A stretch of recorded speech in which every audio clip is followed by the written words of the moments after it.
আজকাল আমি অনেককেই বলতে শুনেছি, তোমায় ভালোবেসে আমি সব ছাড়তে পারি, বাড়ি ঘর, মা বাবা সবাইকে ছাড়তে পারি আমার এই পছন্দের মানুষটার জন্য। আমি মনে করি বাবা মায়ের ওপরে আর কেউ কোনোদিনই থাকতে পারে না। সে তোমার ভালোবাসার মানুষ হোক, কিংবা তোমার আত্মীয় স্বজন, বা তোমার পছন্দের বন্ধু। এই পৃথিবীতে না সবাই বদলে যায় সময়ের সাথে সাথে, শুধু থেকে যায় বাবা মা।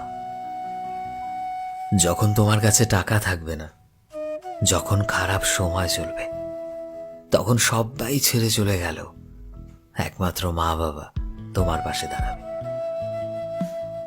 জীবনে যখনই কষ্ট পেয়ে সব হারিয়ে একা বসে কাঁদবে, আর তোমার পছন্দের মানুষগুলো নিজের আসল চেহারা দেখাবে, তখন দেখবে শুধু তোমার মা বাবা এসে তোমার পাশে এসে দাঁড়িয়েছে, কঠিন সময়ে তোমার মাথায় হাত বুলিয়ে দিচ্ছে।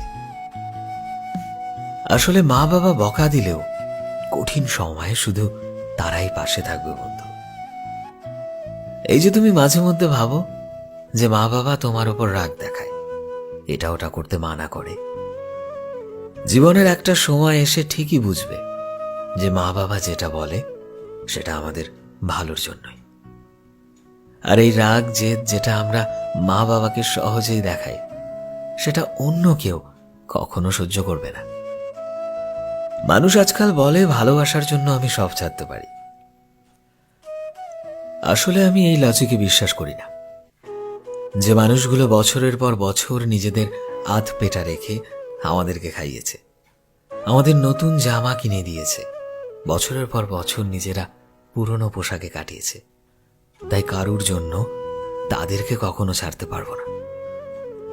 জীবনে যতদিন বাবা মা আছে আগলে রেখো, ভালো রেখো তাদের, কারণ বাবা মা ছাড়া দুনিয়া কতটা কঠিন একবার অনাথ আশ্রমের বাচ্চাদের জিজ্ঞেস করো।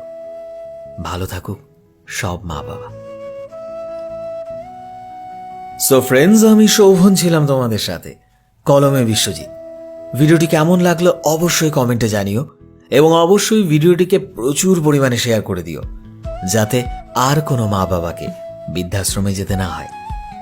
এই মুহূর্তে তুমি যদি আমাদের ফেসবুকে দেখে থাকো, তবে প্লিজ আমাদের পেজটিকে ফলো করে দিও। চ্যানেলে নতুন হলে প্লিজ চ্যানেলটিকে সাবস্ক্রাইব করে দিও, আর যারা অলরেডি সাবস্ক্রাইব করেছো তোমাদের সবাইকে অসংখ্য ধন্যবাদ।